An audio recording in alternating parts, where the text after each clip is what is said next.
Toda a Escritura é inspirada por Deus e útil para o ensino, para a repreensão, para a correção e para a instrução na justiça, para que o homem de Deus seja apto e plenamente preparado para toda boa obra. Será que as traduções também são inspiradas?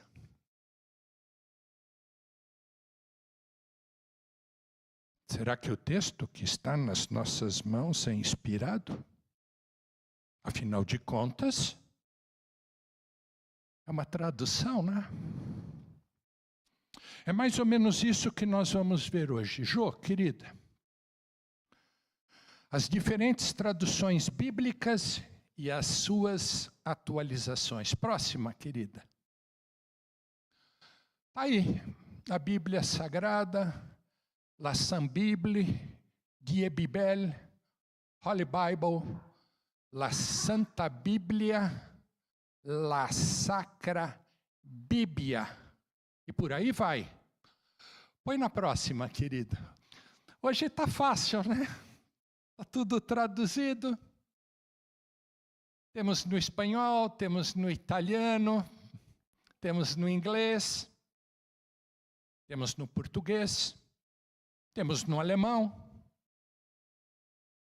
Nós tínhamos aqui uma irmãzinha que era ucraniana. Olena. Alguns se lembram. Logo que ela entrou, eu fui na Casa da Bíblia e comprei uma Bíblia ucraniana. Mandei pôr as fitinhas da cor da Ucrânia, azul claro e amarelo. E dei de presente para ela. E ela chorou. Por quê?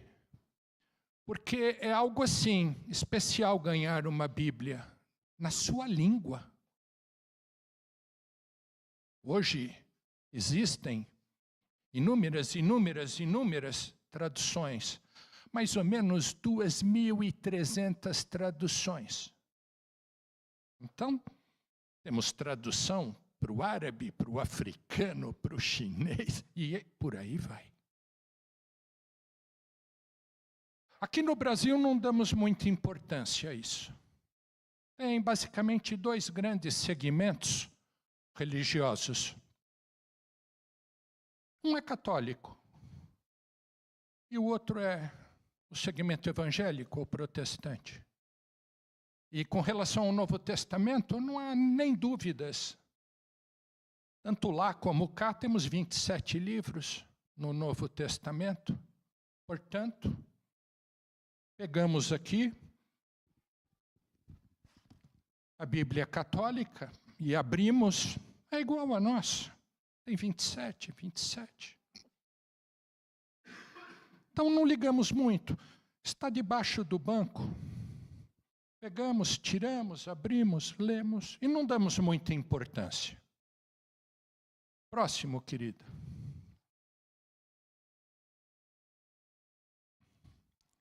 Sim, há algumas diferenças. Nós já vimos aí ao longo deste tempo de EBD. A católica tem 7 livros a mais, considerados apócrifos, que já vimos. Não são satânicos, são apócrifos só. São livros que não foram incluídos no cânon evangélico. Não existem distorções doutrinárias. São livros que simplesmente, por uma questão de uma visão doutrinária protestante, foram excluídos porque não atingiam seu alvo. Ou não eram cristocêntricos e etc., e foram removidos. Eu li todos os apócrifos. Podem ler. Não temos praticamente nada pela crítica. Macabeus, conta a história de Macabeus. Tá bom, Tobias, tá. Pode ter um ou outro ponto, mas esse não é o ponto fulcral, não é o centro. Com relação ao Antigo Testamento protestante, sim, a Septuaginta, o nosso Antigo Testamento, baseado na tradução da Septuaginta, tem 39. que é o que está aqui. Mas se pegarmos a Bíblia hebraica, e já vimos isso nas aulas passadas, só tem 24. Não é que só tem 24. É que 1ª e 2ª Samuel estão juntos, 1ª e 2ª estão juntos, 1ª e 2ª Crônicas estão juntos. Então, se você começar a desmembrar, também vamos chegar nos 39. Próximo. Está aqui. Esse é o cânon hebraico do Antigo Testamento. 24. Por causa dos livros de 1ª e 2ª, 1ª e 2ª, 1ª e 2ª, no fim eles fecham. 39 livros. Estas são pequenas diferenças, mas estão todos ali. Gênesis, Êxodo, Levítico, Números, vai embora, está tudo bem.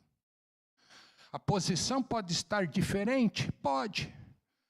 Os profetas estão no meio da Bíblia hebraica. Na nossa, os profetas estão no fim. Mas isso não muda. Já vimos. Próximo.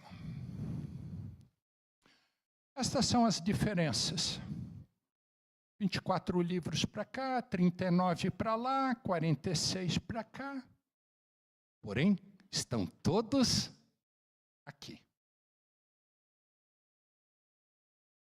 Isso aqui, né, no Brasil. Próximo, querida. No Brasil, católicos e evangélicos. Ah, mas se olharmos agora o que acontece fora do Brasil, aí as coisas ampliam. O mundo ortodoxo tem o mundo grego, tem o mundo copta, o mundo armênio, o mundo russo. Próximo. E aí vai embora. Ucrânia, Geórgia, Sérvia, Romênia, Rússia. Ah, são todos ortodoxos? São. São todos cristãos? São. São importantes? Upa! Muito importantes. Tudo começou lá, na Ásia, não aqui. O Ocidente chegou naquele momento em que Paulo recebeu a ordem de Deus. Senhor, eu vou para a Ásia. Não. Você vai para Troade. Por que eu devo ir para Troade? É porque eles precisam de ajuda. Então você vai para Macedônia. Imaginem que o início de tudo foi lá. É Ásia. Mas pela graça de Deus, o Senhor dirige Paulo, os discípulos, Barnabé, vai e vem todos para Macedônia. Grécia, e aí começa. Espanha, Itália, Alemanha, e vem vindo. Pode pôr o próximo, querida.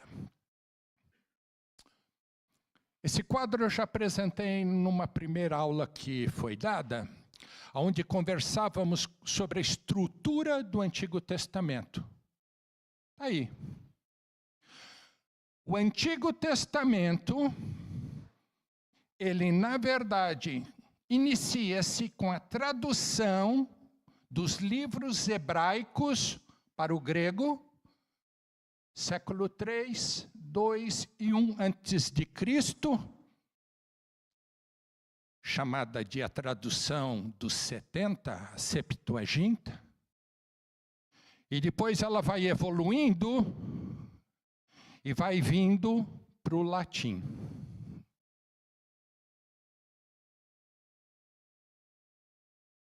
Portanto, o Antigo Testamento, não temos muita dúvida. Pegaram os livros hebraicos e traduziram para o grego. A língua universal da época. E pegaram os livros hebraicos e traduziram para o latim. Por força do Império Romano. Mas basicamente é isso. Ou é grego, ou é latim, ou é grego ou é latim. Próximo, querida.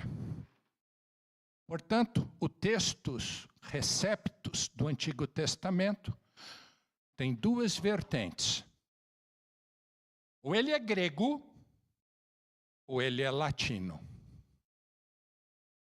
E as duas traduções estão aqui nas nossas mãos, são idênticas. Acabamos de falar isso. Seja no latim, que foi adotado pela Igreja Católica, seja no grego, que foi adotado pelo segmento evangélico. Próximo. Mas o texto receptus do Novo Testamento é complexo. Incrível, né? O texto do Antigo Testamento ou é grego ou é latino? Porque já estavam organizados pelo povo judeu.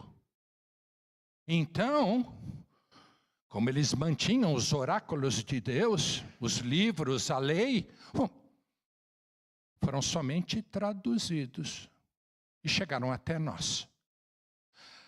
Mas o Novo Testamento não foi assim. Porque já conversamos aqui.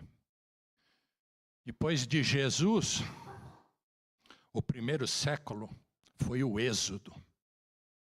Tiveram que fugir. E esses textos ficaram meios assim, submersos. Mas há um consenso de que todo o Novo Testamento ele se origina de 8 textos bizantinos. Isso que eu estou falando é pura questão técnica. Aonde vocês forem estudar o Novo Testamento, a origem são estes textos bizantinos. Século 11, 12, 13 e 14. Nossa, 1000 anos depois. 1000 anos depois. Vocês sabem o que houve com Roma? Constantinopla, o Império Bizantino, toda a perseguição que houve, e esses textos foram sendo escondidos e traduzidos assim, desta maneira. E eles se originam daqui, basicamente daqui. Próximo. O que o Antigo Testamento é simples, o Novo Testamento é complexo. Porque o que está hoje aqui nas nossas mãos passou por todo esse gráfico que eu montei.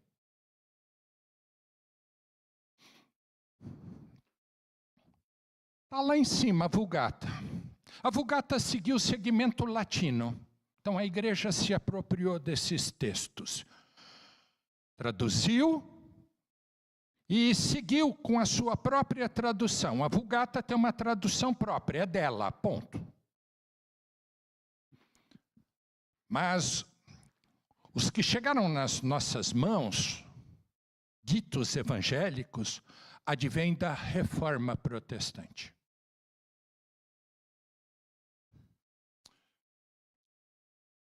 A Vulgata de Jerônimo foi impressa e publicada em 1455. Puxa vida, 1455 anos depois da vinda do Senhor Jesus, isso. E antes disso, Vulgata, que era, de uma certa forma, composta de manuscritos e manuscritos que ficavam dentro dos monastérios, só isso. Quem tinha acesso?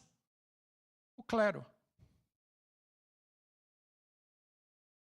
Mas quando surgiu a imprensa,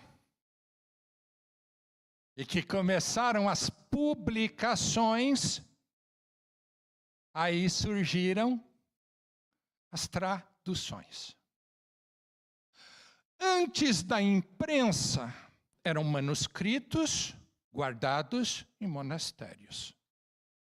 Depois da imprensa, principalmente depois da imprensa de Gutenberg, que conseguia imprimir os textos em velocidade, bom, relativa, mas em velocidade,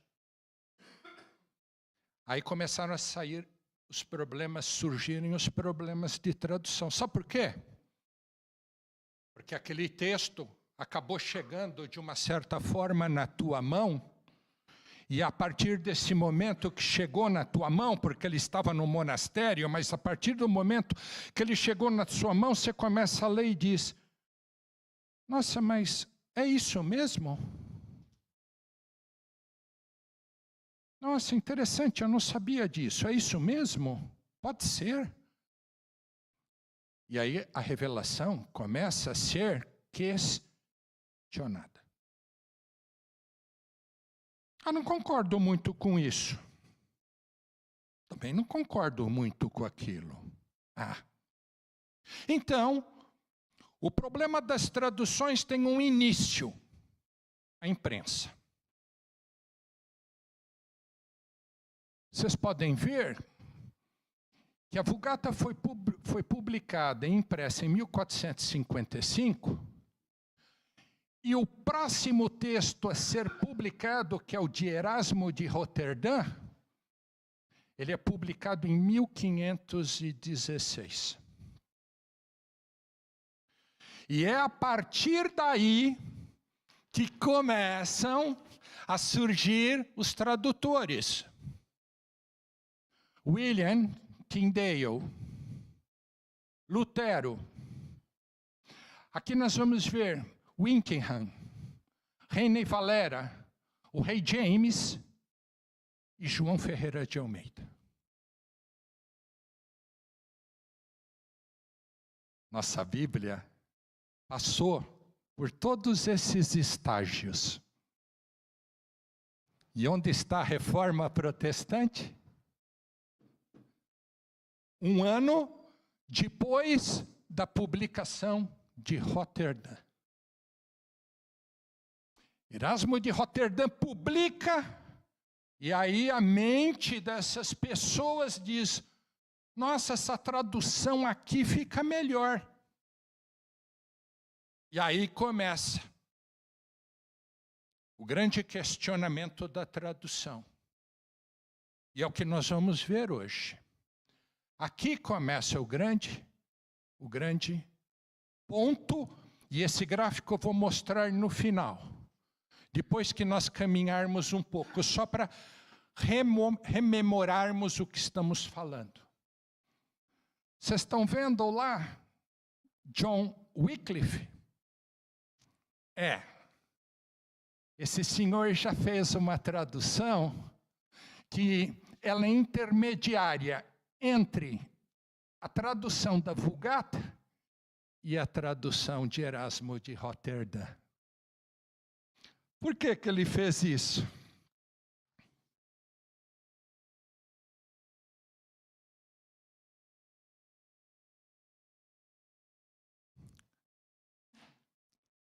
Wycliffe, que vivia um momento crítico da história da humanidade, 1330. Havia uma grande guerra lá na Europa, a Guerra dos 100 Anos. A França estava dividida da Inglaterra. Porque quando morreu o rei Carlos V da França, ele não deixou sucessores. E os ingleses observaram que o reino da França estava sem dono, acéfalo, e se apropriaram da França. E lá vivia-se então uma grande batalha entre entre eles. E nesse período a igreja foi se dividindo, se dividindo e se dividindo. A ponto de o clero que estava em Roma ter que sair de Roma e ser transportado para a França. E lá ficou por um tempo até que houvesse paz. O Wycliffe aproveita deste momento de fragilidade do clero católico e faz uma tradução para o inglês. E essa tradução do inglês motivou todos os demais. Porque o Wycliffe entendeu, quando fez a tradução, qual era o verdadeiro sentido da palavra de Deus. Wycliffe era um teólogo católico da Universidade de Oxford. Acreditem se quiser, Oxford foi fundada no ano 1000.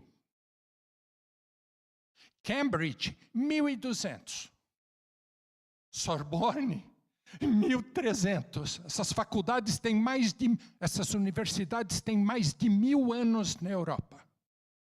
E já existiam. E eram mais ou menos comandados pelo clero e pelo Estado, que se misturava com o clero. E Wycliffe, ele era um teólogo da universidade, ele dava aula lá. E ele dizia assim: eu acho um absurdo um leigo não ter acesso à Bíblia. Aí, ele usando dos talentos dele, ele era professor de grego e de latim, ele resolveu traduzir a Bíblia para o inglês. E o que houve? Acabou sendo perseguido, é lógico. Ele foi contrário à hierarquia eclesiástica. Principalmente aquele ponto que entendia que o Papa era o cabeça da igreja e que não era Cristo. Isso incomodou o cara. Isso incomodou. E ele, depois da tradução, começou um processo de ensinamento da palavra e do ensino de Cristo dentro da própria igreja. Ele foi perseguido pelo papado, foi declarado herege, faleceu, e 40 anos depois do seu falecimento, quando subiu ao trono o Papa Martinho V, a igreja mandou exumar os ossos dele, desenterrar, mandou queimar os ossos e mandou lançar as cinzas num rio qualquer.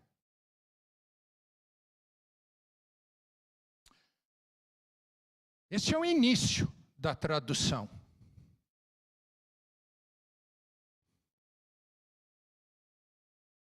Próximo, querida.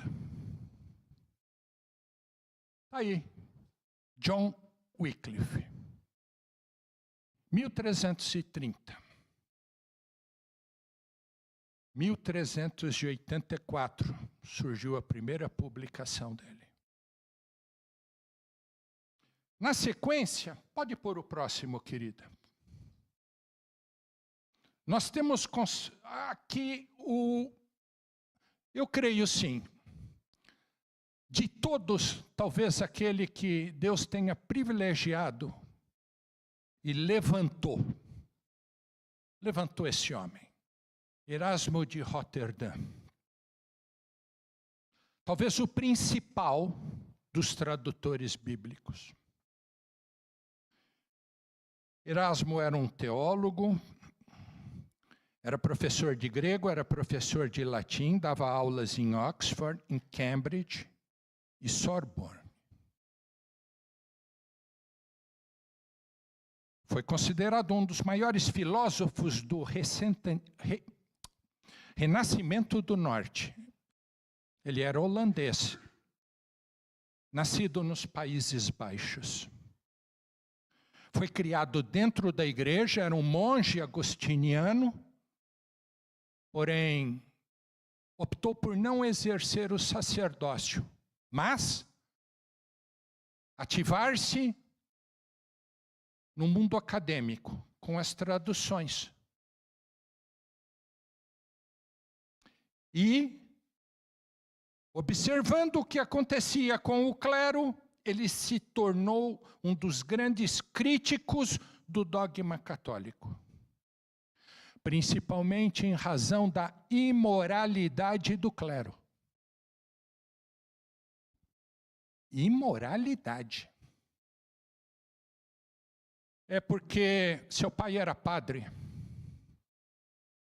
e ele nasceu fora do matrimônio. E ele ficou pensando nisso a vida inteira. Como que meu pai, sendo um padre, me gerou fora do matrimônio? E ele combateu isso. E aos poucos foi se filiando aos reformadores, principalmente a Lutero. 1516, Lutero vai aparecer em 1522. Andaram juntos. E o que ele fez? Ele traduziu, naquela oportunidade, em 1516, o que se chama de Novum Testamentum, em grego. E quando isso foi publicado, ele fez constar do prefácio a seguinte frase. Põe o próximo, querida. Ele fez constar do prefácio o seguinte. Portanto, vocês têm hoje um texto que agora foi recebido por todos, o qual não oferece nada adulterado ou corrompido. Nossa! Esse prefácio trouxe para aquela comunidade da época a seguinte situação. Então os outros eram adulterados? Foi uma corrida atrás do Novo Testamento. O Novo Testamento fez, assim, um impacto na época, impactou todo mundo. Porque não continha qualquer adulteração. Isso causou maior alvoroço. E é daqui que nasce a expressão textus receptus. Quando pegamos aqui nossa Bíblia, o texto bizantino, parte do texto receptor, textus receptus de Erasmus.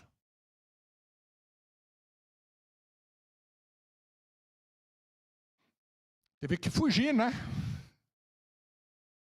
Fugiu. Ele fugiu porque estava em Oxford. E logo, logo, teve que ir embora. Esse texto foi publicado na Suíça, na Basileia, em Genebra, onde vamos ver que estavam reunidos todos reformadores. Foram todos para lá. Porque lá não havia o clero instituído como uma fonte de poder. Então todo mundo corria para lá. Põe o próximo, querida. Na sequência vem Tyndale. Tyndale, outro teólogo da turma de Erasmo. Era lá da Universidade de Oxford. E num dos seus estudos está escrito o seguinte: se Deus poupar a minha vida por alguns anos, eu farei com que um menino que corre atrás de um arado, ele saiba mais das Escrituras do que vocês, do clero.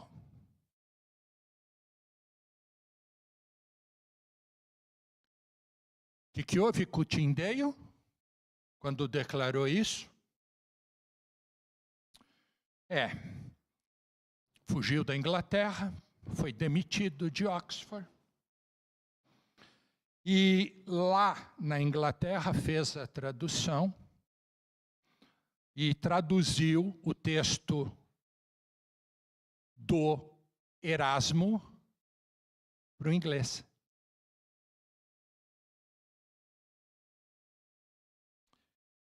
Essa Bíblia Tyndale foi tão divulgada que ela começou a ser contrabandeada para a Inglaterra. Foi contrabandeada para a Inglaterra. E por um conchavo político, o reinado inglês mandou prender Tyndale em Bruxelas, em Genebra, mesmo ele estando fora do país. É mais ou menos o que estamos vendo hoje, né, no Brasil. Vamos prender o cara lá fora? Ele foi preso lá fora, ficou 1 ano preso. Depois foi enforcado, 1536. E seu corpo foi queimado, acreditem, pela própria igreja. O pior é isso. Não é ser queimado por um terrorista. O pior é ver um irmão ser queimado pela própria igreja. As últimas palavras dele foram: Senhor Deus, abra os olhos do rei da Inglaterra. Parece que isso continua até hoje, né? Isso acontece hoje na Índia, na China, parte do Oriente Médio e na Ásia. É proibido, né? É proibido. Isso me lembra a devocional da André. Pessoas sendo levantadas por Deus em momentos difíceis da história da humanidade para que estas traduções chegassem até nós. Isso precisa muita coragem. Próximo. Lutero. Talvez o mais conhecido de todos, em razão da nossa vocação doutrinária, né?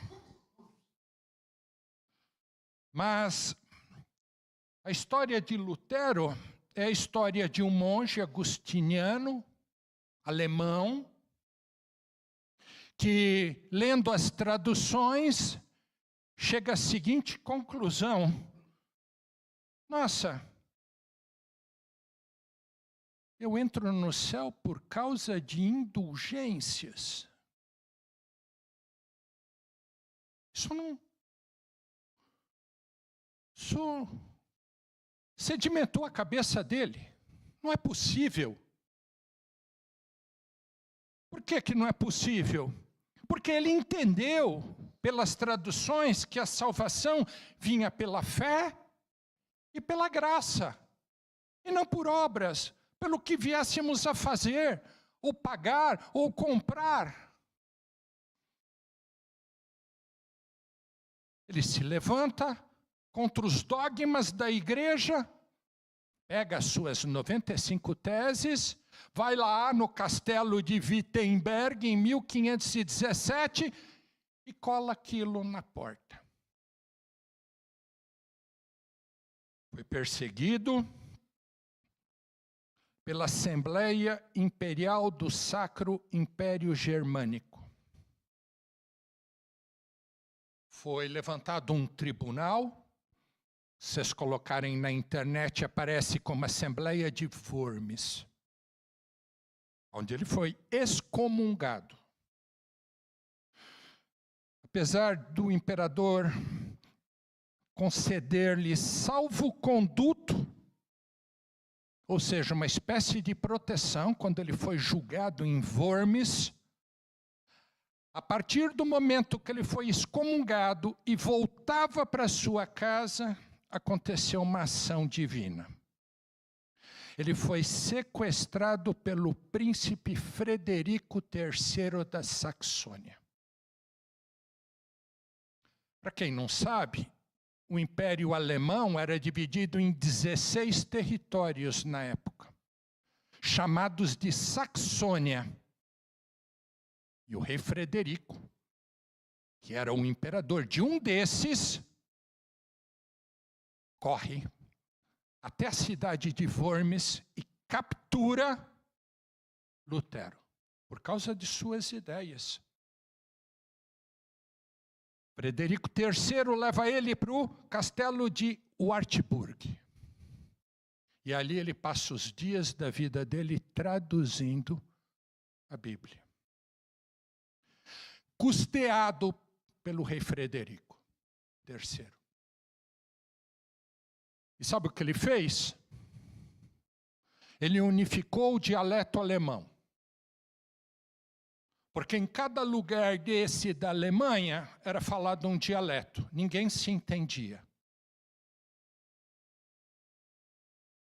O alemão já é difícil. Agora você imagina cada lugar falando de um jeito. E ele queria uma Bíblia acessível, com um alemão acessível. Quando você estuda a história de Lutero, o principal foi a unificação da língua alemã na Alemanha. Ele revoluciona e faz uma reforma ortográfica, para que todos pudessem entender a mesma coisa. Ele recria a língua alemã. E aí, ele faz a tradução da Bíblia para que todos do povo pudessem lê-la com facilidade. Nós sempre colocamos Lutero, o grande reformista, o grande reformista. Mas a reforma protestante não foi só ele. A reforma protestante foi com ele, a reforma protestante foi com Calvino, e a reforma protestante se deu também com os anglicanos, que se separaram da Igreja Católica. A reforma envolve 3 grandes segmentos do cristianismo. Uma parte é Lutero, uma parte é Calvino, e uma parte é o segmento anglicano, que se dividiu, é um cisma. Próximo. E aqui, chegamos na Bíblia de Genebra, e não é à toa que estamos de novo aonde? Em Genebra. Era lá que se refugiavam todos. Todos correram para lá. Era um estado laico. Todos correram para lá. O que houve? Ali houve uma tradução promovida pelos reformistas. E um dos reformistas foi William Whittingham. Nada mais, nada menos do que cunhado de Calvino. Casado com uma das irmãs de João Calvino. Eles moravam na Inglaterra, em razão das perseguições, fugiram e se refugiaram em Genebra, e lá ele traduz o texto Receptus de Erasmus para a língua inglesa. De novo para a língua inglesa? Só que aqui ele fez o seguinte: a Bíblia já foi publicada em versículos. E não era. foi impressa no alfabeto latino, que não era o gótico. Depois foi impressa num só volume. É portátil. Podemos levar para lá e para cá. E depois continham notas de rodapé dos reformistas. Estão percebendo a evolução? Próximo. Dali para frente tivemos Cassiodoro de Reina e Cipriano de Valera, 2 estudiosos. Da onde? De Oxford. E traduziram a Bíblia para o espanhol. A Bíblia mais famosa da Espanha, cujo texto é usado até hoje para o mundo espanhol. A Bíblia do urso. Estão vendo o urso ali? Subindo na árvore, pegando um favo de mel, porque as palavras de Deus são doces. Essa versão, até hoje, é utilizada pelo mundo espanhol. E o mundo espanhol é a segunda língua mais falada no mundo. Próximo. Eu não posso perder tempo aqui, senão a aula minha.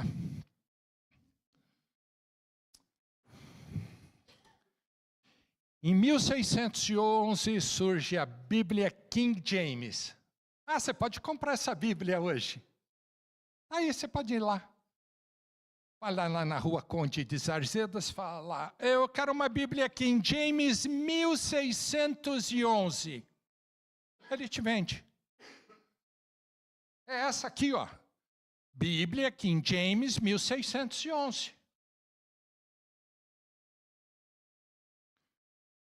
Não foi Tyndale que disse?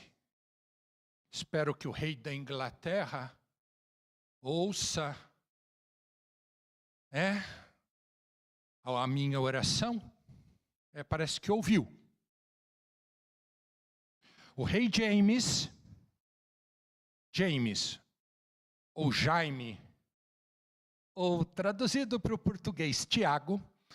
Isso é uma grande história, não vou entrar, vamos levar aqui 15 minutos para explicar por que essa tradução gera o nome Tiago. Vamos pular. O rei James da Escócia e da Inglaterra e da Irlanda, como a Saxônia alemã. A Inglaterra era dividida em vários territórios e cada um falava uma coisa. Ele buscou unificar toda a literatura cristã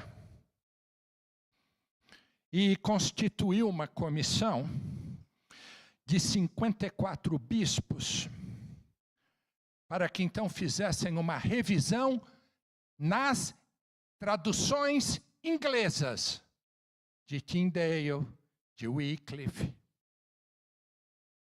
né? De Wickham. E toda essa revisão acabou unificando, da mesma forma que na Alemanha, uma versão inglesa com língua oficial da Bíblia cristã. Essa revisão durou 7 anos, e a língua inglesa que é falada hoje na Inglaterra decorre dessa revisão. Para que pudesse ser acessível para todo o povo e para que também pudesse ser compreendida. Próximo. E chegamos aqui ao nosso querido João Ferreira de Almeida, que por incrível que pareça, não tem muita informação a respeito dele. É mais ou menos assim, ficou órfão, logo que nasceu, foi cuidado, e por um tio, padre da Igreja Católica, que foi ensinando o João Ferreira de Almeida algumas questões latinas, e ele foi se aprofundando no latim, até que em 1681 surge a oportunidade dele ser encaminhado para a Companhia Holandesa das Índias Orientais. E lá ele se converte ao luteranismo, na Holanda. E na Igreja Reformada Holandesa, chamaram João Ferreira de Almeida e falaram: você vai ser nosso missionário na Ásia. E João Ferreira de Almeida é encaminhado para a Indonésia. Ele fica a vida inteira em Jakarta e a vida inteira dele em Malacca, na Malásia, como um pastor. Muitos dizem, mas ele não era um padre? Não, não era. Ele era um ministro da Igreja Reformada Holandesa, que num determinado tempo de existência dessa igreja tinha seus missionários e seus ministros com o título de padre, padre da Igreja Reformada.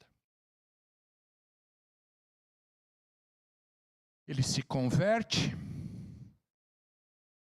ele traduz a Bíblia do latim para o português, com base numa tradução que já existia de Teodoro de Beza, que tinha sido assistente de João Calvino em Genebra. Vocês estão vendo as coincidências? E o que houve? Essa versão portuguesa, ela é iniciada na Indonésia e é iniciada ali na Malásia, porque tinham sido ex-colônias do Reino de Portugal. Por isso que foram traduzidas para o português. E essa versão acabou chegando até nós. Vamos lá, gente, próximo. Agora vamos entender de novo. Vocês viram onde entrou John Wycliffe? Entre o texto Receptus da Vulgata Latina e a publicação do Novo Testamento de Erasmo de Roterdã. Na sequência temos a Reforma Protestante, junto com a Reforma temos Tyndale.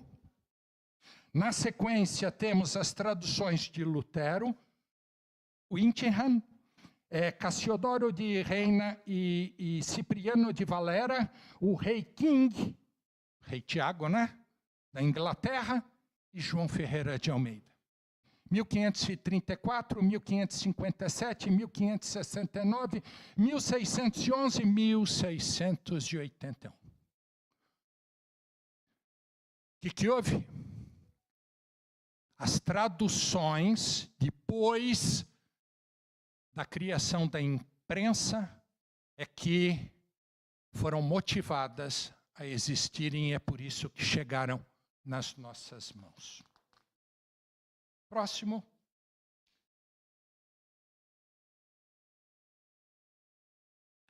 A partir do momento que essas traduções chegaram nas nossas mãos, elas passaram a ser criticadas.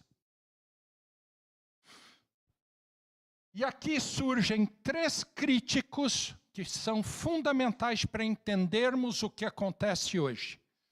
Em 1707, John Mills, um grande estudioso inglês, traduz novamente o texto Receptus de Erasmus para o novo grego.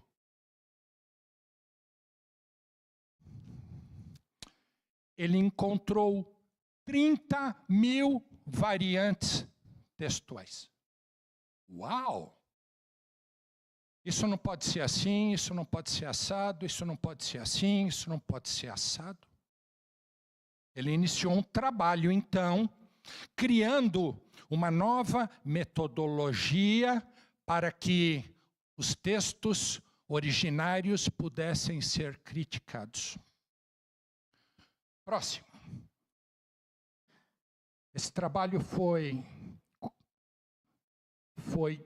de uma certa forma, aperfeiçoado por Bengel, que, novamente, imprime o Novo Testamento em grego, em 1734, fazendo novamente críticas sobre o texto de Erasmus. Próximo. Em 1881, dois estudiosos ingleses, Westcott e Hurt, mais uma vez, publicaram um Novo Testamento em grego, fazendo novamente críticas ao texto de Erasmus. Foram 28 anos de estudo para publicarem em 1881 uma nova versão do texto de Erasmo. Próxima. E o que temos atualmente? Dois estudiosos alemães, Eberhard Nestli e Kurt Aland. Nestli e Aland. Em 1898, lançaram a primeira edição do Novo Testamento em grego. Isso aqui é a Vulgata. O prefácio da Vulgata. Vocês vão entender agora o que eu estou falando.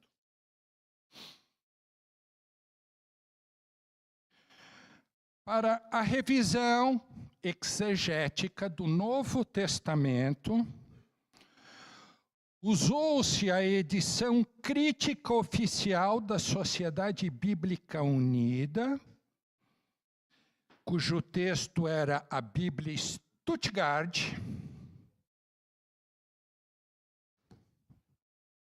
que equivale agora ao texto de Nestli Aland na sua 26ª edição. Começam a entender o que houve? Nós temos o seguinte, neste momento. Nós temos Bíblias que são baseadas no texto original e temos Bíblias que são baseadas no texto crítico. Se não soubermos isso, você nunca vai conseguir comprar uma Bíblia.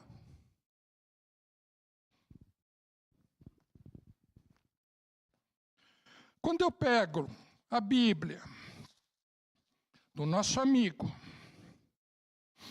aqui, João Ferreira de Almeida, na sua versão revista e corrigida, diz assim, uma das características da revista e corrigida é a de ser uma tradução de equivalência formal na linguagem erudita.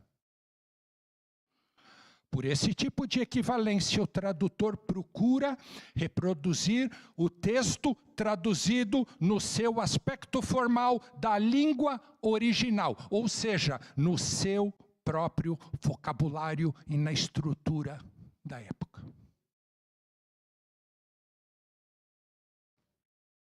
Mas quando eu pego a Bíblia que está debaixo da nossa cadeira, ela é crítica.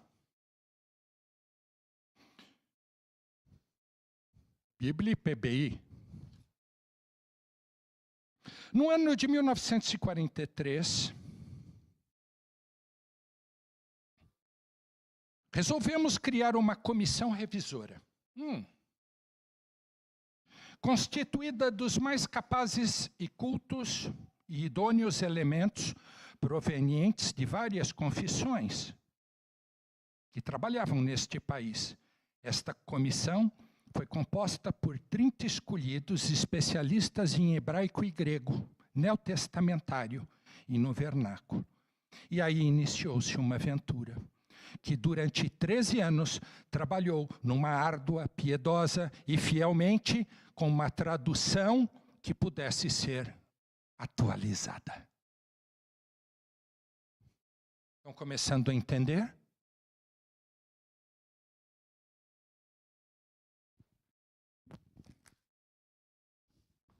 NVI.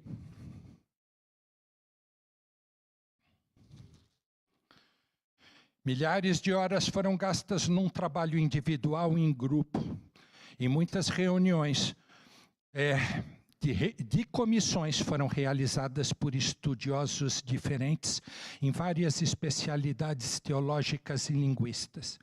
Quanto ao texto original, a NVI baseou-se no trabalho erudito, respeitado em todo o mundo na área da crítica textual. Tanto no caso dos manuscritos hebraicos do aramaico do Antigo Testamento. Mas, não obstante, a avaliação das opções textuais, baseamos-nos numa versão crítica.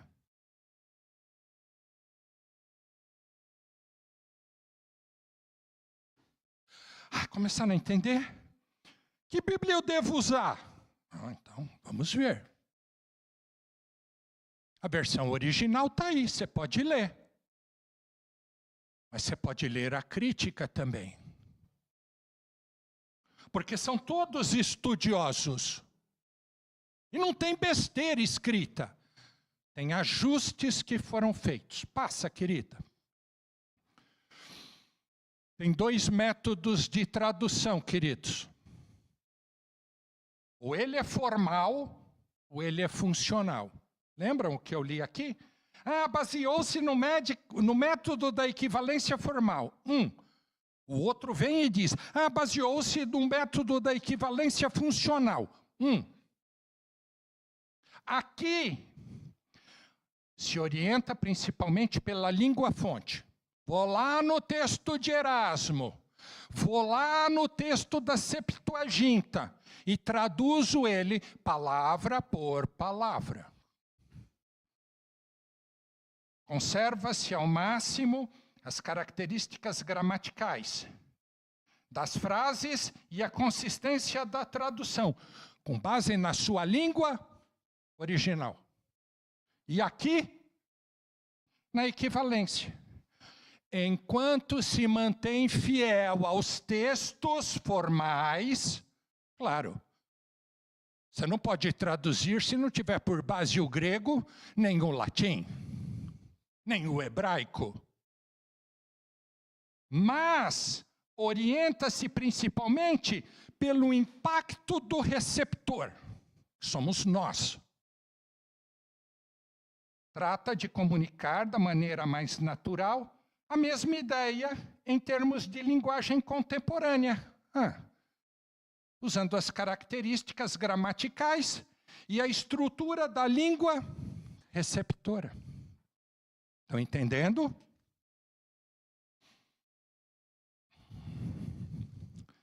Temos que traduzir palavra por palavra? Ou temos que traduzir pensamento por pensamento? Porque se for palavra por palavra, eu fico assim, travado. Mas se eu traduzo o pensamento do contexto, eu atualizo. Porque dependendo do idioma, a tradução palavra por palavra é quase impossível de ser feita.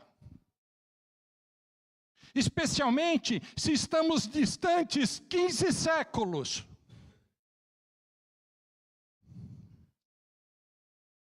Será mantida a palavra exata, com o seu conceito original, que pode ser ou não pode ser, do conhecimento do leitor moderno. Põe aí a próxima, querida. Almeida Corrigida Fiel. Colossenses 3:12. Corrigida Fiel. Texto formal. Revesti-vos, pois, como eleitos de Deus, santos e amados, de entranhas de misericórdia. A palavra grega era entranhas ali. entranha do meu intestino, entranha do meu estômago. Porque para o hebreu, para o judeu, o sentimento estava aqui, não estava aqui.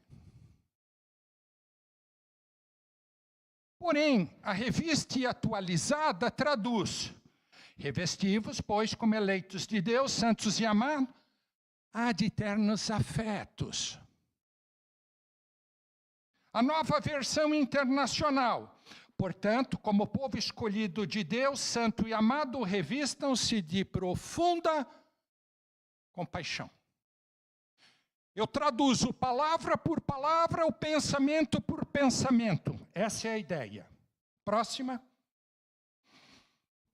King James fiel. Revistam-se de profunda compaixão. King James atualizada. Revesti-vos de um coração pleno de compaixão. Nova tradução da linguagem de hoje. Portanto, vistam-se de misericórdia. Próximo. Almeida preferiu entranhas de misericórdia. A revista preferiu afetos de misericórdia. A NVI preferiu profunda compaixão. O mesmo a King James. A King James atualizada colocou um coração pleno de compaixão. E a NTLH preferiu vistam-se de misericórdias. Por quê? Próximo. Porque o texto de Roterdã está assim no grego. Splachon. Cujo significado significa, provavelmente, fortalecido de baço. Entranhas dos intestinos, que pode ser coração, pulmão, fígado. As entranhas eram consideradas como a sede das paixões mais extremas de um homem. Tal como o ódio e o amor. Para os hebreus, a sede das afeições mais sensíveis estavam nas entranhas. Porém, quando eu vou para o crítico Nestle Aland, ele usa outra palavra grega, oktimos,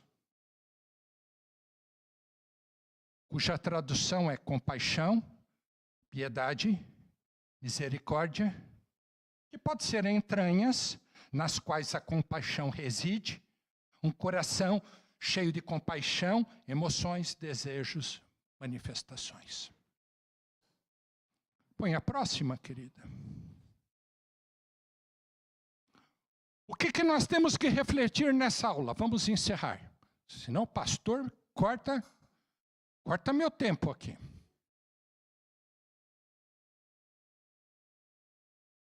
Que livro, que Bíblia devemos usar? Que tradução? Eu diria, podem usar todas. Depende da finalidade que você quer. Ah, vou fazer um estudo.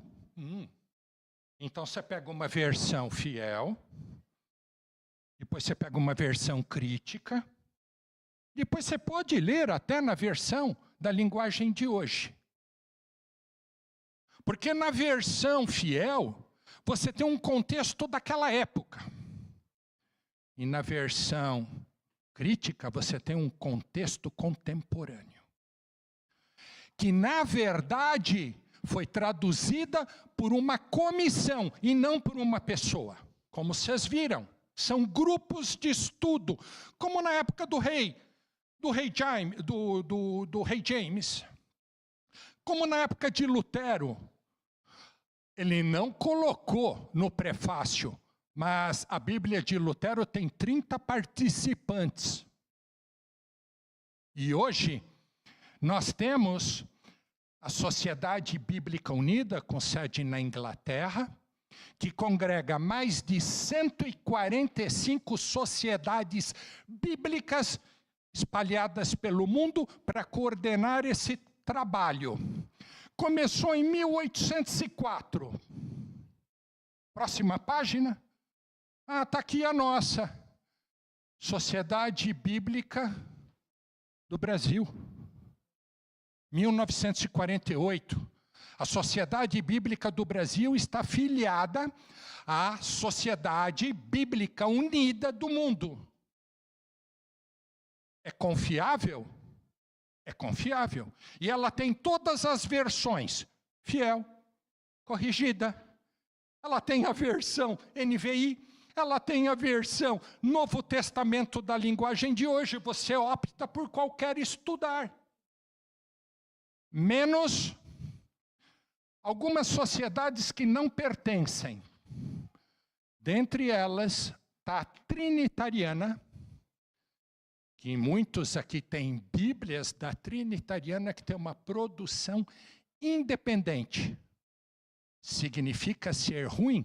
Não, significa que é uma sociedade bíblica de tradução independente, que não deixa de fazer um trabalho considerado de categoria e altamente técnico também, e assim sucessivamente. Entenderam? Minha mulher, que é o meu ponto, disse, chega. Queridos, claro, dá para falarmos um montão aqui. Eu vou parar por aqui. O que tem que sedimentar é a ideia. Me lembro bem da pergunta do Fábio. Ah, mas a sociedade bíblica, então, como é que é? A sociedade bíblica é uma das sociedades que faz tradução e tem todo um critério de tradução. É a qual a Igreja Presbiteriana do Brasil se filiou por suas características e por sua idoneidade. Amém?